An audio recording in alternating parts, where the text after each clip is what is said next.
Estamos no ar com o IA Talks. Para quem já nos acompanha, aqui é o espaço para a gente discutir o uso consciente de inteligência artificial nos negócios. Nós somos uma criação de Anderson Rodrigo Barbosa, ele que é fundador da Avança Academy IA e também autor do método Inteligência da Inteligência. E hoje, nós aqui no estúdio vamos fazer um mergulho numa história, olha, fascinante e até meio rebelde, a origem das redes neurais. Aquela arquitetura que, bom, é a base de quase toda IA hoje em dia. Exatamente. A gente vai seguir o rastro dessa ideia, sabe? Que começou quase desconhecida, enfrentou bastante resistência para entender como é que ela virou algo tão central. E o mais importante, né? Que lições práticas essa jornada toda pode trazer para a inovação nas empresas hoje. Perfeito! E a história começa de um jeito incrível, lá por 1935, com o Walter Pitts. Um garoto, pensa só, 12 anos, leu a Princípio a Matemática, que já é complexo pra caramba, e, não satisfeito, escreveu para o Bertrand Russell apontando uns erros. Imagina. Pois é, e aos 15 ele fugiu de casa, acabou indo parar em Chicago. Que começo, hein? É um começo de filme, né? E foi lá em Chicago que ele conheceu o Warren McCulloch, um neuropsiquiatra. E juntos, eles fizeram uma coisa, assim, muito radical para a época. O que seria? Eles combinaram lógica matemática com o que se sabia que não era muito sobre neurônios. O resultado, lá em 1943, foi o primeiro modelo matemático de um neurônio artificial. Basicamente, era um circuito que fazia operações lógicas simples, tipo e ou não, sabe? Bem binário, 0 ou 1. Super simplificado, mas a ideia ideia de imitar o cérebro computacionalmente. Estava lançada ali. Parece meio distante de uma máquina que aprende de verdade, que se adapta, né? Como é que foi esse pulo? Esse pulo veio mais tarde, em 1958, com o psicólogo Frank Rosenblatt e a máquina dele, o Perceptron Mark I. E olha, isso não era só ideia no papel, não. Era uma máquina física. Uma máquina mesmo? São. E ela conseguia aprender a reconhecer padrões bem simples, tipo letras. A grande sacada era o aprendizado por correção. Quando a máquina errava... Dava um choque. Tipo um choque conceitual, né? Que ajustava os pesos das conexões internas dela. Era a base ali do que a gente chama hoje de aprendizado de máquina supervisionado. Uma máquina que aprendia errando. Parece super promissor.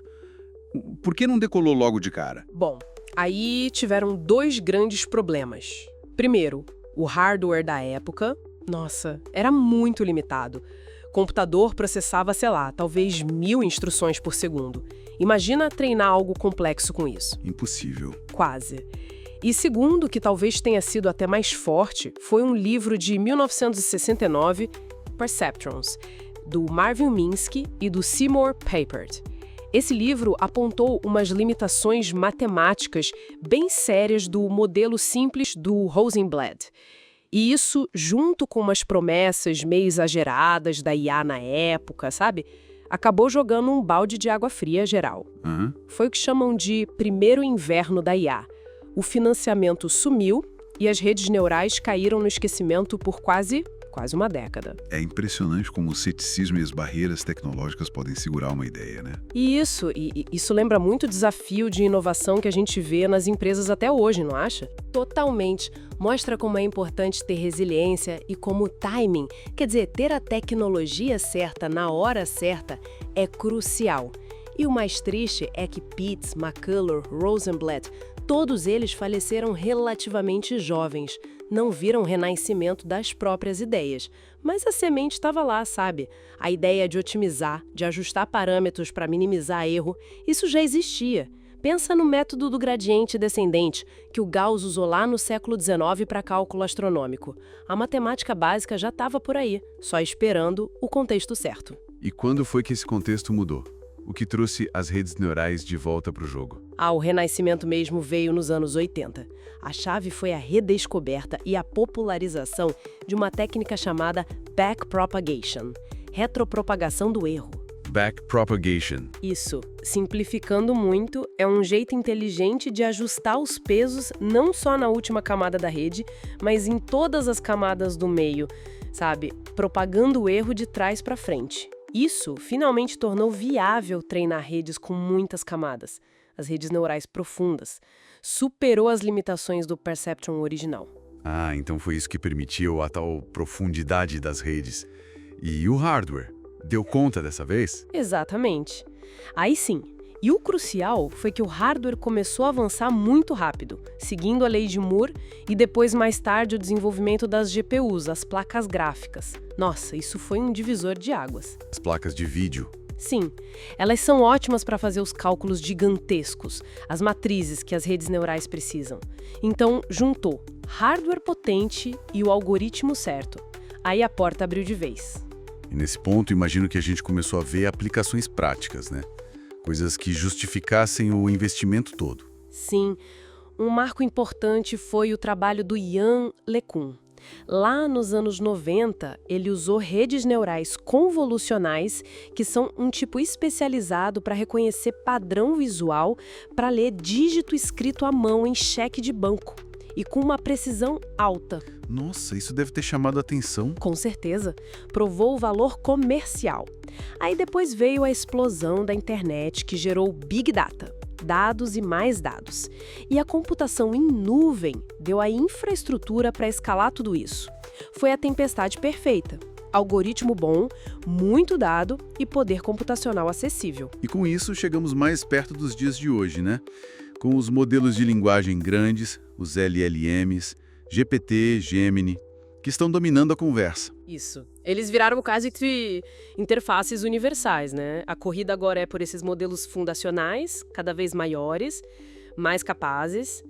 E o curioso é que está voltando o interesse na IA simbólica, aquela abordagem mais antiga, baseada em regras lógicas. Talvez para criar sistemas híbridos, mais explicáveis, mais confiáveis. O campo não para de evoluir. Ok, pensando em toda essa jornada, da teoria que quase ninguém ligava até esse impacto global de hoje, quais seriam as grandes lições para quem está liderando negócios e quer usar IA de forma mais estratégica? Olha, algumas ficam bem claras, né? Primeiro, dado é ouro. Dado de qualidade, proprietário, então nem se fala. Segundo, ter gente boa internamente e criar uma cultura que permita experimentar, errar rápido. Isso vale mais do que só usar uma API pronta. Faz sentido. E terceiro, entender que IA é maratona, não corrida de 100 metros. Exige visão de longo prazo. A própria história das redes neurais prova isso, né? Excelente resumo. Essa trajetória toda é uma aula sobre inovação, resiliência e essa dança entre ideia, tecnologia e valor para o negócio. Exato. Desde uma McCulloch e Pitts até os LLMs de hoje. Cada salto precisou de gente disposta a ir contra a maré, de tecnologia para dar escala e de uma prova clara de que aquilo servia para alguma coisa prática. Bom, para quem quer continuar essa conversa e principalmente aplicar esses insights, a gente tem um convite. Entrem no nosso grupo exclusivo IA para Negócios. O link está aqui na descrição. Lá a gente compartilha material extra, tipo planilhas para calcular ROI de projeto de IA, discute casos reais e mantém todo mundo ligado nas tendências e nas regulações que estão surgindo. Vale a pena conferir. Nós aqui do IA Talks agradecemos demais a companhia de todos nesta análise. Se você curtiu, avalie o nosso programa, compartilhe com os colegas e, por favor, mande suas perguntas. Elas ajudam a gente a definir os próximos temas. Nos encontramos no próximo IA Talks. Até lá! E fica aqui uma provocação para a gente pensar até o próximo encontro.